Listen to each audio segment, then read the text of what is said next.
Do you treat your dog as part of the family? Well, so do we. So why not celebrate your pup's birthday with the ultimate party box? Check us out on Instagram, Twitter, and Facebook at Party Pup Info, and let us make your pup's party or any celebration perfection. The Monte and the Pharaoh Show is brought to you by... Because wine is your second favorite four-letter word. California wine, New York attitude. Good fucking wine. Yeah. Okay, folks, it's your buddy Mike Messier here from Monte and the Pharaoh YouTube channel. And we're going to do this AEW apologist report. What happened this week in AEW? More excitement. Keith Lee, I guess this is the topic that people have been discussing. Keith Lee and fucking Switchblade Jay White, a guy who I've heard a lot about. I've seen a couple of his matches. I'm not going to lie to you. I don't sit there and study New Japan Pro Wrestling all the time. No offense to them. But congratulations for Jay White and Keith Lee. Now you might be thinking, Mike, what does this mean? Well, it seems that Tony Khan is intent on purchasing the services or renting, I guess you'd say more like renting, the services of some top wrestlers. And he's also in the salvaging career. I mean, he salvaged Chris Jericho. Chris Jericho, who should have, in his mind, wrestled Kevin Owens in the main event of WrestleMania 5 or 6 years ago. But instead, because they wanted to put the Universal title between Goldberg and Lesnar, for creative reasons, Jericho started feeling like he wasn't being wanted by the WWE, which of course led to his match with Kenny Omega in Japan. And we all know that that was one of the contributing factors, not the only one, maybe not even the main one, but a contributing factor of Jericho in particular being part of this AEW was his refusal to be treated poorly creatively by Junior McMahon, okay? And now we've seen Keith Lee, who was humiliated, degraded, made to wrestle as a bearcat. He refuses to be treated suchly. Him and his wife, I believe Mia, have both left the WWE.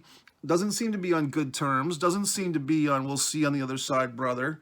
It seems to be that Keith Lee did not like being degraded, did not like wrestling in a muumuu, did not like being a bearcat, just as Killer Cross doesn't like wearing a demolition mask. And so I wouldn't be surprised if Kevin Cross or Killer Cross or whatever he calls himself, Karrion Kross in the NXT world, will he be coming to an AEW show pretty soon? I would guess so. I would say that Killer Cross will probably be in AEW before the end of 2022. I don't think that's going out on a limb. I think that's probably going to happen. So now you're saying, well, gee whiz, Mike, the criticism seems to be, well, the AEW just consists of former WWE talent. Okay, fine. Hulk Hogan was a former AWA world champion that became the WWF champion in 1984, by the way, okay? I heard that Bruno Sammartino once wrestled in San Francisco in a battle royal before he beat Buddy Rogers, okay? So, I mean, everybody comes from fucking somewhere, idiots. Vince McMahon, with the exception of Roman Reigns, as far as I can tell, he never just took someone and raised them from tit to title, okay, with the exception of Roman Reigns. So there you effing fucking have it. What else going on in AEW? Some critiques I'll make, just random stuff off the top of my head. Jade Cargill. I like her, but I don't. I mean, I think that her matches are okay. I guess her match this past week on Dynamite with this AKA or ACA or whatever lady, it got some critique. People thought it was a poorly designed match. They maybe blamed the newcomer. I don't know. I mean, to me, the problem, if it is a problem, it's just you've got two women's champions now for one company. By default, it seems like Dr. Britt Baker is the Wednesday night champion, and Jade is kind of the Friday night champion, although they've never said anything like that. It just seems that Jade wrestles more on Fridays and Britt wrestles more on Wednesdays. I think and others have said this, well, why couldn't the TBS title have been a women's tag team title?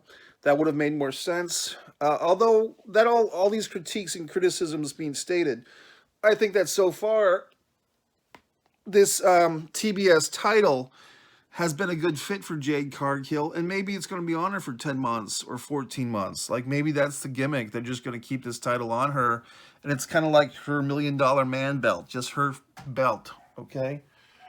There's people barking, dogs barking. What else can I say?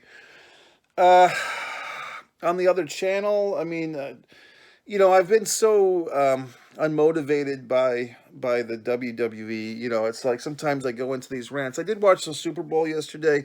I know this is the Monte The Pharaoh YouTube channel. I'm happy to be here and we mostly talk about wrestling. But I do know that the Super Bowl was something of interest. I thought it was a competitive game, and probably like a lot of people, I thought that the referees were asleep for the first 9/10 of the game, and then they came out and started throwing flags all over the place. And I think just, I watched some of the Boomer Esiason sports talk show this morning, and Boomer's all upset and depressed because, of course, he never won a championship with Cincinnati either. He was defeated by Joe Montana, okay? So he's upset, and Skip Bayless is upset, and everyone's upset. But, I mean, I enjoyed watching the game. I thought it was a fun game. But just it kind of leaves a sour taste in your mouth because of this officiating and so forth. And there was bad calls on both teams, by the way. So maybe it's just a war of attrition that the Rams won. But in any event, congratulations to them. As far as more AEW things going on, the Bryan Danielson storyline with Jon Moxley is interesting to me. I'm kind of curious where it's going. I think the first interview they did was really great. And then they had Moxley team up with CM Punk. It was nice to see that Moxley and Punk teamed up against FTR to earn Punk that rematch with MJF. Because I think that another criticism of AEW is that sometimes they have these feuds that build up forever, and then they drop the ball on rematches. Like Cody never had a rematch with MJF after MJF beat him, and so on and so forth. So, I mean, I think that this time, if CM Punk needs to get his win back, which apparently seems to be the case, that's what's going to happen. And at this pay-per-view, it's kind of interesting. One thing that's interesting about AEW, folks, is that they do this kind of old school 4 big shows a year thing. I was just watching this interview. Conrad Thompson was interviewing Jim Crockett before he passed away. My hair is so weird these days. I don't know. But basically,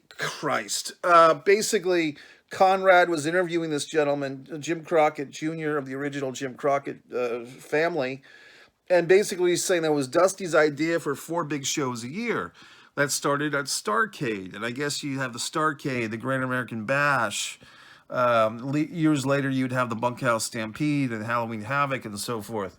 And of course, the WWE co-opted that for their big 4, the Survivor Series, the Royal Rumble, WrestleMania, of course, and SummerSlam. So, I mean, the thing that the AEW does well, and God, am I going to challenge myself? Is it all out every year, double or nothing, full gear, and what would the other one be? But basically what they do is they present 4 big shows a year.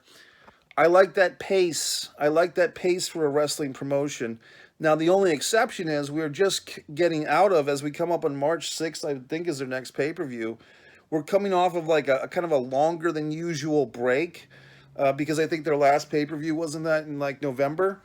So now we're kind of like you have like a 4, almost 5 month break, and it's like, okay, that's why you saw things like CM Punk versus MJF on free television for the first time. Great match, by the way, 39 minutes.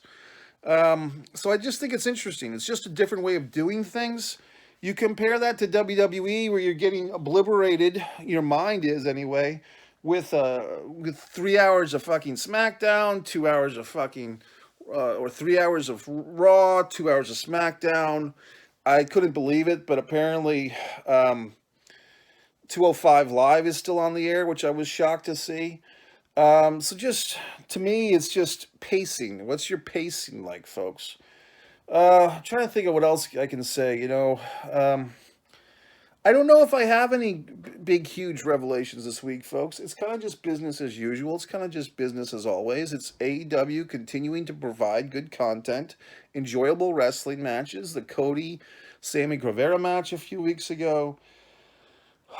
The ongoing FTR, those great tag team matches. I mean, I'm supposed to be the apologist here, but what do I have to apologize for? It's the WWE fans that are going to watch this Saudi Arabian Saturday Night Showdown.